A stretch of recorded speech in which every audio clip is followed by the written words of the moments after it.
Bonjour, je suis Sébastien Knight, coach en séduction. À travers le site et les ateliers Séduction by Knight, j'aide des hommes célibataires à mieux séduire. Le titre de la vidéo que vous êtes en train de regarder est « Objectif zéro râteau ». C'est un objectif ambitieux. Mais si vous prêtez attention aux conseils précis que je vais vous donner au cours de ce DVD, vous pourrez sans doute améliorer énormément la réussite que vous avez lorsque vous abordez des inconnus.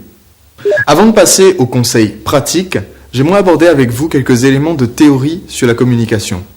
Lorsque vous abordez un ou une inconnue, vous interrompez son état interne, c'est-à-dire que vous arrivez comme une interruption dans son flot d'action ou de pensée. Cette personne va donc arrêter ce qu'elle est en train de faire ou cesser de rêvasser pour s'intéresser à ce que vous allez dire. Nous avons tendance, quand nous sommes interrompus dans notre flot d'action ou de pensée, à très vite essayer de mettre cette interruption dans une catégorie mentale. Qu'est-ce qu'une catégorie mentale ? C'est très simple, c'est une petite boîte dans laquelle nous mettons des choses similaires.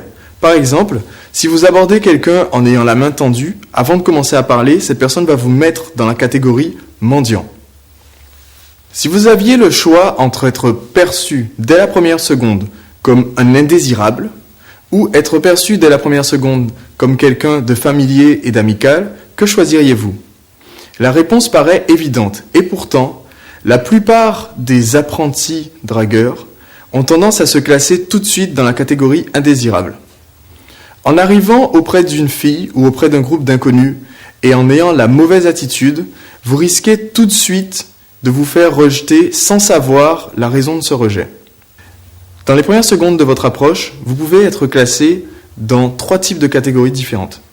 Le premier type regroupe toutes les perceptions négatives qu'on peut avoir de vous. Est-ce que vous êtes quelqu'un de suspect ? Est-ce que vous êtes quelqu'un de dangereux ? Ou est-ce que vous êtes un boulet qu'il faut à tout prix sortir du groupe ? Le deuxième type, qui est déjà bien mieux, est inoffensif. C'est-à-dire que si vous êtes catégorisé comme inoffensif, le groupe ne va pas percevoir votre présence comme une menace, mais ne va pas non plus chercher à vous garder dans la conversation. La meilleure approche que vous puissiez faire vous classera dans une catégorie amicale, sympathique, dans laquelle le groupe aura envie de vous garder dans la conversation. C'est ce genre d'approche que nous allons élaborer à partir de ce que je vais vous expliquer sur la suite de la vidéo. Vous vous retrouverez dans la catégorie inoffensif si vous utilisez des approches toutes faites, comme demander un renseignement, demander du feu, des approches où, par politesse, on se doit de vous répondre et où vous apparaissez comme quelqu'un de complètement neutre. Vous n'êtes ni intéressant, ni agressif, ni indésirable, ni désirable. Ce type d'approche est le minimum acceptable que vous puissiez vous permettre en tant qu'apprenti séducteur. Bien évidemment, ce qu'il faudrait, c'est être perçu tout de suite de façon positive. Il vous faut éviter d'avoir un a priori négatif des personnes que vous abordez sur vous. Pour cela, vous allez éviter d'aborder en étant visiblement ivre, parce que sinon vous êtes tout de suite le boulet que tout le monde souhaite virer du groupe. Vous allez éviter d'aborder en étant louche, suspect, inquiétant. Donc, à 2h du matin, on n'aborde pas une fille de dos dans une ruelle sombre. Vous allez éviter d'apparaître comme étant agressif. Donc, toute approche que vous allez faire devra se faire de façon calme, posée. Évitez à tout prix les approches frontales. Évitez de surprendre et de brusquer les gens quand vous les abordez. J'ai déjà vu des personnes abordées dans la rue en ayant le langage corporel du pervers. Et il faut absolument éviter ça. Le langage corporel du pervers est caractérisé par l'impression qu'il donne qu'il est en train de déshabiller mentalement la fille à qui il est en train de parler. Si vous voulez avoir une chance de déshabiller cette fille dans le monde réel, il va vous falloir être capable de vous retenir, de montrer ses pulsions de façon trop voyante. Évitez donc de regarder la poitrine des filles à qui vous parlez alors qu'elles essayent de vous fixer dans les yeux. Évitez aussi toute tentative de peloter les filles alors que vous venez de les approcher. Je recommande souvent de toucher les personnes qu'on aborde dès que possible dans l'interaction. Cependant, il faut que ce toucher se fasse sans arrière-pensée et sans arrière-pensée perceptible. Donc, on n'essaye pas de peloter les filles quand on les aborde. On se contente juste de les toucher afin qu'elles s'habituent à notre contact. Une catégorie légèrement meilleure que celle-ci, c'est la catégorie inoffensif. C'est-à-dire que si vous abordez avec le type d'approche où nous sommes conditionnés pour répondre poliment, comme par exemple demander du feu ou demander un renseignement, alors effectivement, vous n'allez pas vous faire jeter tout de suite. Cependant, la réaction du groupe sera complètement neutre à votre égard. On n'aura pas forcément envie de vous conserver dans la conversation et il va vous être très difficile de faire la transition vers une conversation plus personnelle. Par contre, si vous abordez d'une façon qui vous permet d'avoir tout de suite un a priori positif de la part des autres, alors vous avez un énorme avantage. Les autres auront envie de vous garder dans la conversation. Vous allez intriguer, vous allez susciter la curiosité, vous allez susciter de l'intérêt. Nous allons donc voir comment faire pour se classer tout de suite dans une catégorie qui a un a priori positif. Une des caractéristiques qu'il est très important d'avoir lors de vos approches, c'est la spontanéité. Donnez toujours l'impression, même si quelquefois ça ne sera pas vrai, donnez toujours l'impression d'être entièrement spontané dans votre approche. Il ne faut pas que les autres perçoivent que vous avez passé 20 secondes, 1 minute, un quart d'heure à réfléchir à ce que vous alliez dire pour aborder. Dans les premières secondes de votre approche, ce que vous dites n'est pas aussi important que comment vous le dites. Ce comment va déterminer la catégorie dans laquelle on va vous placer. Vous pouvez arriver dans un groupe avec exactement les mêmes mots que quelqu'un d'autre et avoir une réaction complètement différente de la part des personnes que vous abordez et surtout de la part des filles que vous abordez. Concentrez-vous donc sur l'amélioration de votre technique d'approche plutôt que sur l'amélioration des mots que vous dites lorsque vous abordez.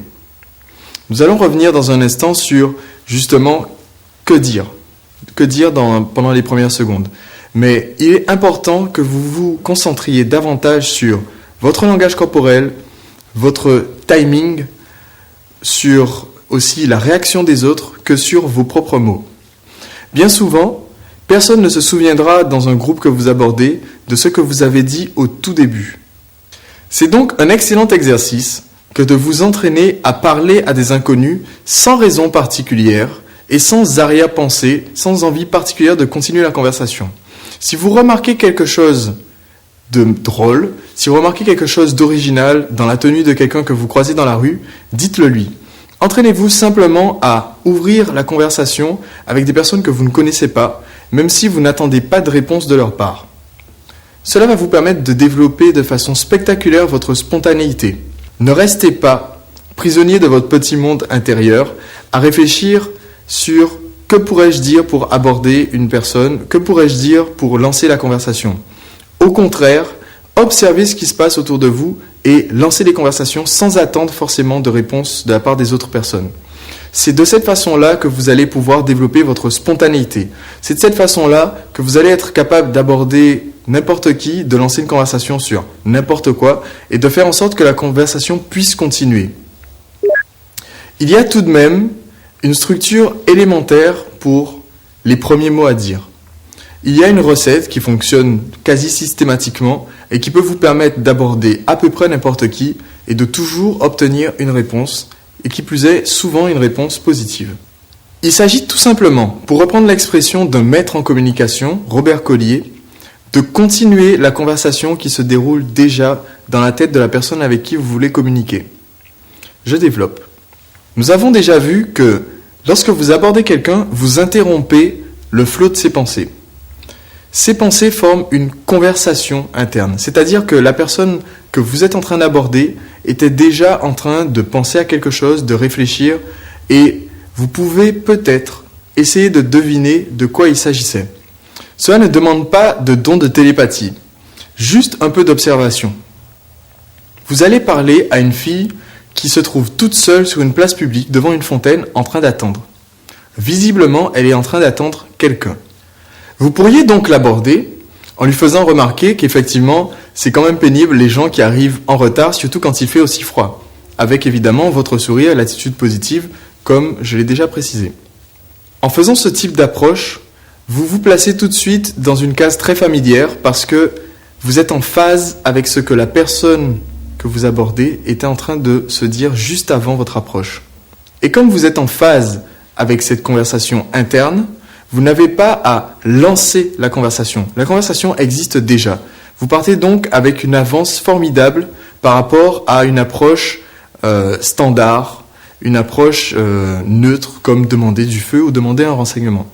Si vous êtes dans un bar dansant et que vous repérez une fille qui est au bord de la piste en train d'observer les danseurs, il y a sans doute des idées qui pourraient vous venir à l'esprit sur comment continuer la conversation qu'elle a déjà dans sa tête. Vous pourriez l'aborder en lui faisant remarquer à quel point les danseurs sont doués. Vous pourriez aussi l'aborder en lui faisant remarquer à quel point les danseurs ne sont pas doués. Ça dépend évidemment de ce qui est en train de se passer sur la piste de danse. Dans les deux cas, vous entrez tout de suite dans la conversation que cette personne peut avoir déjà dans sa tête, c'est-à-dire que, vu qu'elle est en train de les observer, elle est sans doute en train de se faire des remarques ou de simplement admirer les danseurs sur la piste. Et ce qui est formidable avec cette méthode de continuer la conversation que vous percevez, vous, dans la tête de l'autre personne, c'est que même si vous vous trompez complètement, vous avez quand même lancé la conversation et vous donnez une opportunité à la personne qui est en face de vous dire ce qu'elle était en train réellement de penser. Vous avez donc brisé la glace. Je tends même à dire que la glace en question n'existe pas. C'est juste votre appréhension de faire l'approche qui crée un mur entre vous et la personne que vous allez aborder. Au lieu d'essayer de briser la glace, essayez donc tout de suite d'entrer dans une conversation très familière, très sympathique, très amicale avec les personnes avec qui vous êtes amené à discuter, et surtout les femmes. Nous n'avons pas toujours la possibilité de deviner à quoi est en train de penser une fille qu'on est sur le point d'aborder.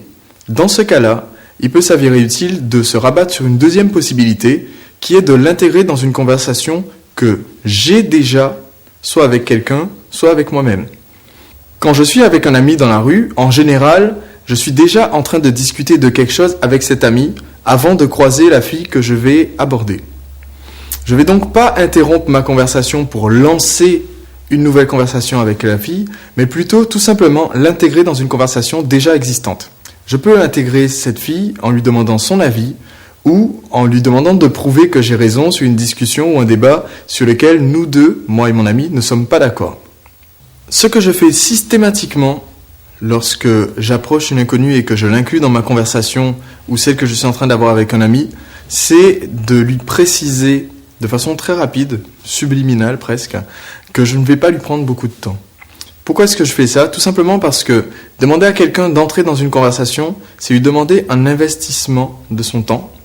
Et donc, je vais chercher à minimiser cet investissement le plus possible. Je vais faire exactement la même chose que font les bénévoles pour les associations humanitaires quand ils vous démarchent dans la rue. C'est-à-dire qu'ils vous disent qu'ils vont vous prendre seulement 2 secondes ou 1 minute. Ils vont vous prendre juste 5 minutes. Ça prendra juste un instant.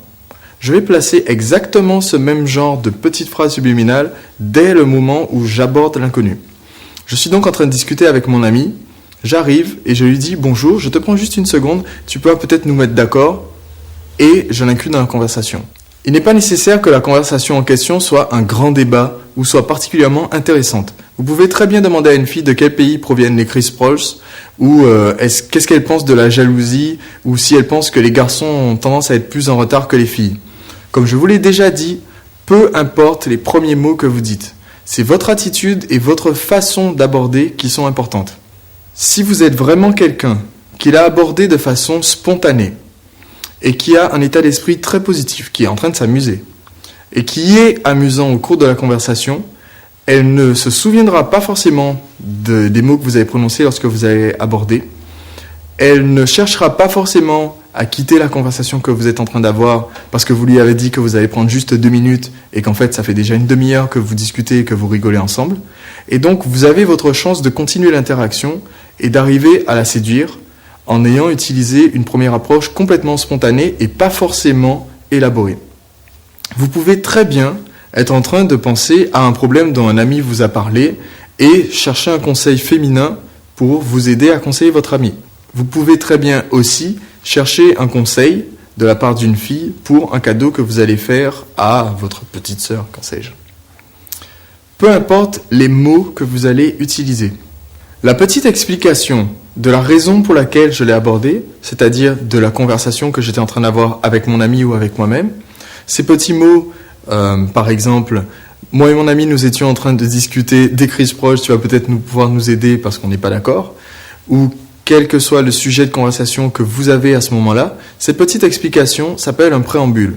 C'est-à-dire que la fille que vous êtes en train d'aborder doit pouvoir comprendre très vite, dans les 2 à 20 secondes où elle va chercher à vous mettre dans une catégorie, elle doit pouvoir comprendre très vite la raison de votre approche, la raison de votre interruption de son état interne à elle.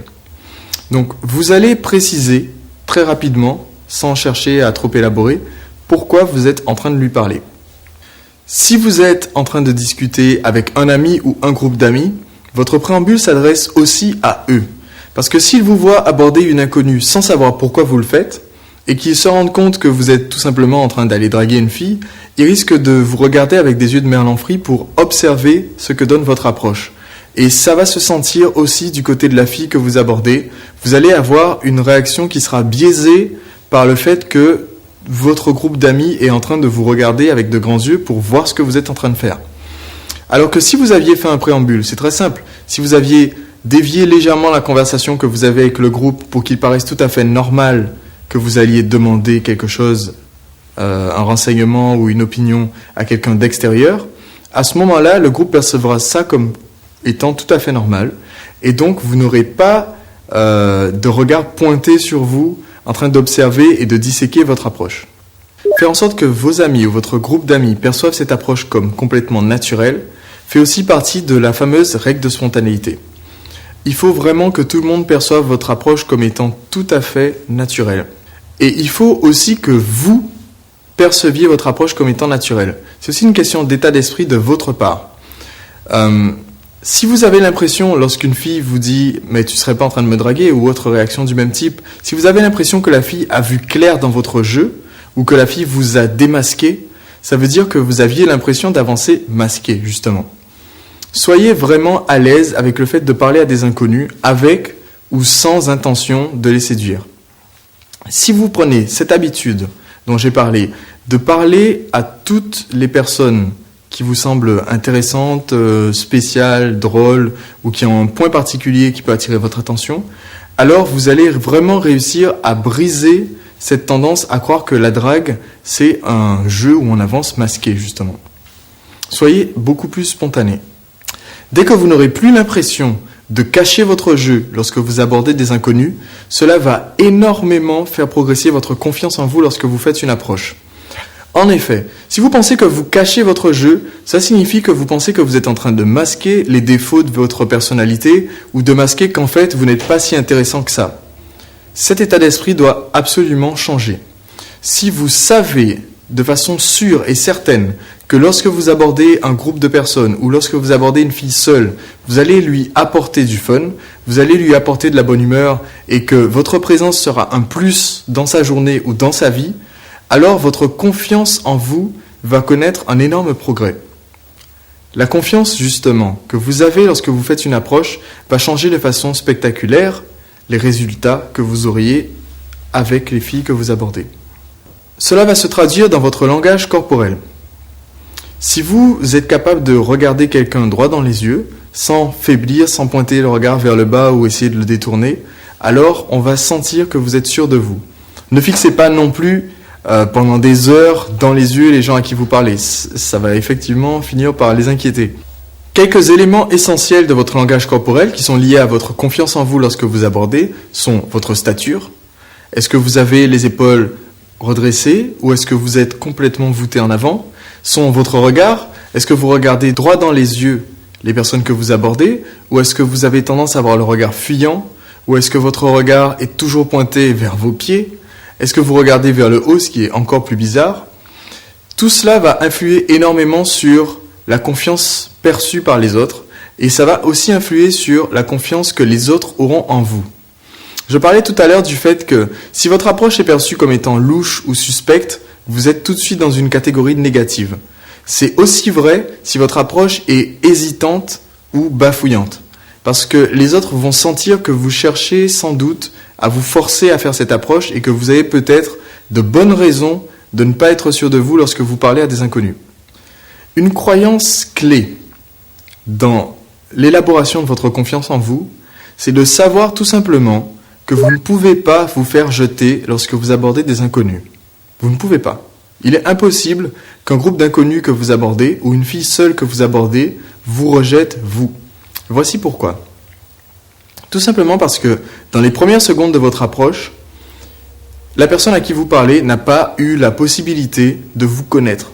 Elle ne vous connaît pas personnellement. Elle ne sait pas qui vous êtes, elle ne sait pas ce que vous avez vécu, elle ne sait pas ce que vaut votre vie, si elle est intéressante, elle ne sait pas quelles sont vos valeurs, elle ne sait rien du tout. La seule chose que quelqu'un peut percevoir dans les premières secondes où vous lui parlez, c'est votre approche. C'est votre timing. Est-ce que vous avez abordé au moment où la fille était réceptive ou non ? C'est votre posture. Est-ce que vous avez confiance en vous et est-ce que ça se sent ou non ? Et c'est aussi votre façon de vous exprimer. Tous ces éléments sont superficiels par rapport à votre personnalité, par rapport à qui vous êtes réellement. C'est juste une enveloppe. Mais c'est ce que perçoivent les inconnus que vous abordez dans les premières secondes. Et c'est là-dessus que vous serez jugé. Cela veut dire que, intrinsèquement, vous êtes peut-être quelqu'un de très très intéressant, mais si vous n'êtes pas capable d'appliquer les conseils que je vous ai donnés, à savoir être spontané, inclure les gens dans la conversation que vous avez, donner une impression de confiance en vous, si vous ne donnez pas tous ces points positifs dans votre façon de vous exprimer dès les premières secondes, alors à ce moment-là, on vous jugera là-dessus et on risque de rejeter votre approche. Cela veut aussi dire que pour pouvoir communiquer qui vous êtes réellement, il va vous falloir être capable d'avoir une approche, entre guillemets, parfaite dès le début, ou juste une approche potable dès le début, qui va faire que vous aurez votre chance pour continuer la conversation. Et dans ce processus d'amélioration de votre technique d'approche et de votre timing, de votre façon de vous exprimer, de votre posture, il va vous falloir acquérir ce que j'appelle une mentalité d'entraînement. C'est tout simplement être capable de vous rendre compte que chaque approche que vous faites, chaque fille inconnue à qui vous parlez, chaque groupe d'inconnus à qui vous parlez est une réussite. Chaque approche est un succès, quel que soit le résultat, quelle que soit la façon dont les autres ont réagi. C'est une réussite parce que vous êtes sorti de votre bulle. C'est une réussite parce que vous avez augmenté votre expérience des autres. Et donc vous gagnez énormément en intelligence sociale, c'est-à-dire que vous serez plus à l'aise la fois suivante. Il faut aussi que vous soyez capable de penser en termes de progression pour les prochaines approches, plutôt qu'en termes d'erreurs sur les approches passées.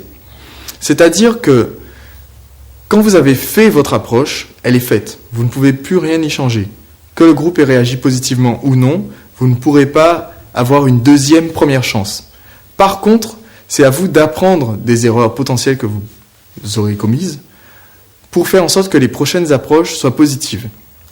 Le bon état d'esprit, c'est de vous dire « Ok, ça n'a pas marché ». Au lieu de vous frapper la tête contre les murs parce que vous n'avez pas abordé en ayant le bon niveau d'énergie, vous allez tout simplement savoir que la prochaine fois, vous allez mettre beaucoup plus d'énergie dans votre approche. Pensez toujours en termes d'amélioration pour le futur. Ne cherchez pas à disséquer, critiquer vos erreurs passées de façon trop exagérée. Soyez aussi capable d'avoir les bonnes amnésies. C'est-à-dire que si vous faites 100 approches et que vous avez 3 râteaux, ne vous focalisez pas sur ces 3 râteaux-là. Souvenez-vous des 97 fois où ça a marché.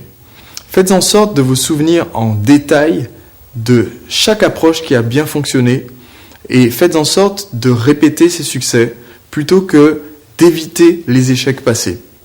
Dans mon petit exemple à l'instant d'approche réussie ou ratée, je parlais justement de niveau d'énergie.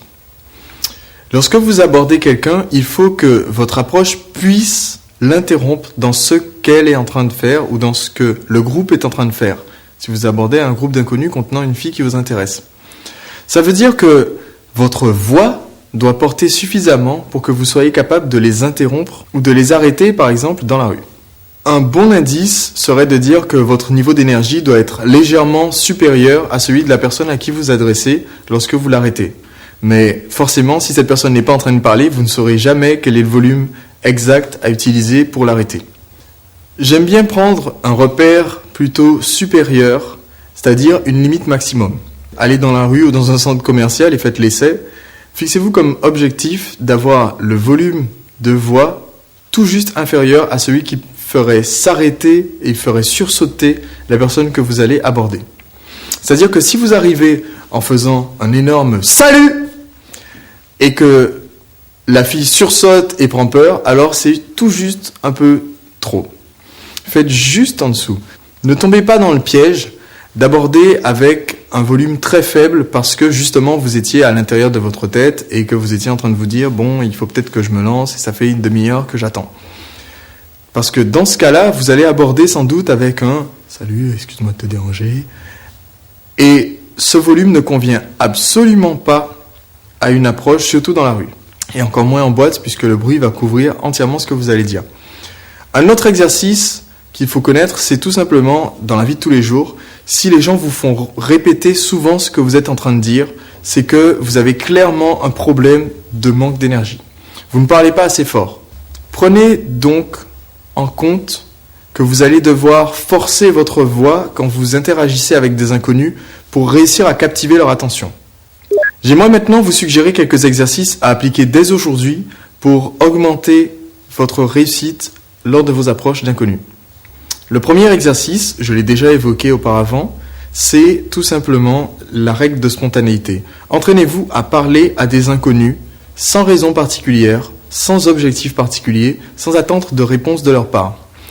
Dès que vous remarquez quelque chose de spécial, de drôle ou d'unique dans leur façon de s'habiller ou de se comporter, faites-leur remarquer. Si vous voyez quelqu'un se précipiter à la dernière minute dans le transport en commun dans lequel vous êtes, faites-lui remarquer « bien joué ». Si vous voyez quelque chose de particulier dans un vêtement que porte une fille, son écharpe, son chapeau, que sais-je, faites-lui remarquer « joli chapeau », peu importe. L'essentiel, c'est juste de prendre l'habitude de faire des approches à des gens sur des points que vous avez remarqués, juste pour gagner en spontanéité. Le deuxième exercice, c'est d'être capable justement de deviner, maintenant que vous êtes spontané, quelles sont les conversations qu'ont les gens à l'intérieur d'eux-mêmes. C'est-à-dire de deviner en quelque sorte les pensées de la fille que vous allez aborder. Prenez l'habitude d'observer, prenez l'habitude de vous demander ce que peut bien être en train de penser une fille dans cette situation-là. Pour reprendre l'exemple de la fille à la fontaine, elle est forcément en train d'attendre quelqu'un. Personne n'attend en plein hiver ou même au début du printemps devant une fontaine alors qu'il fait un froid de canard, sans raison particulière. Vous pouvez donc aisément deviner quelle est la conversation qu'elle est en train d'avoir à l'intérieur de sa tête. Le troisième exercice est à appliquer dans les cas, très rares je l'espère, où vous n'aurez pas fait une approche alors que vous aviez envie de parler à une fille en particulier. Vous vous êtes dit, il faut que je l'approche, mais je ne sais pas quoi lui dire. Dans ce cas-là, prenez quelques instants juste pour faire cet exercice qui est en 3 étapes. La première étape, c'est de trouver les raisons pour lesquelles vous auriez dû aller parler à cette fille-là. Qu'est-ce qui vous plaisait chez elle ? Est-ce que c'est dans son apparence, dans sa façon de se comporter ? Est-ce que vous auriez dû y aller parce que là, ça aurait été facile, parce que vous auriez eu facilement quelque chose à dire, ou parce qu'elle avait l'air particulièrement sympathique ? Trouvez, listez-les, au moins 3 raisons pour lesquelles vous auriez dû aller lui parler. La deuxième partie, c'est de vous demander qu'est-ce que vous auriez effectivement bien pu dire. Comment vous auriez pu continuer le flot de pensée qu'elle avait, c'est-à-dire comment vous auriez pu l'aborder en continuant la conversation qu'elle avait dans sa tête. À quoi était-elle en train de penser ? Comment vous auriez pu l'intégrer dans une conversation que vous aviez ? Comment vous auriez pu briser la glace, en quelque sorte ? Donc, faites tout simplement une liste, encore une fois, au moins 3 approches différentes que vous auriez pu faire à ce moment-là. Juste histoire que si la situation se reproduit, vous ayez toujours sous la main les approches correspondantes. Le troisième point, c'est tout simplement de vous imaginer en train de faire ces approches. Représentez-vous la scène en vous imaginant vous en train d'utiliser une des approches que vous avez conçues à l'étape numéro 2 sur cette fille qui vous plaisait. Rien qu'en appliquant cet exercice, vous allez pouvoir très rapidement améliorer votre technique d'approche parce que vous serez plus motivé, c'est la première étape.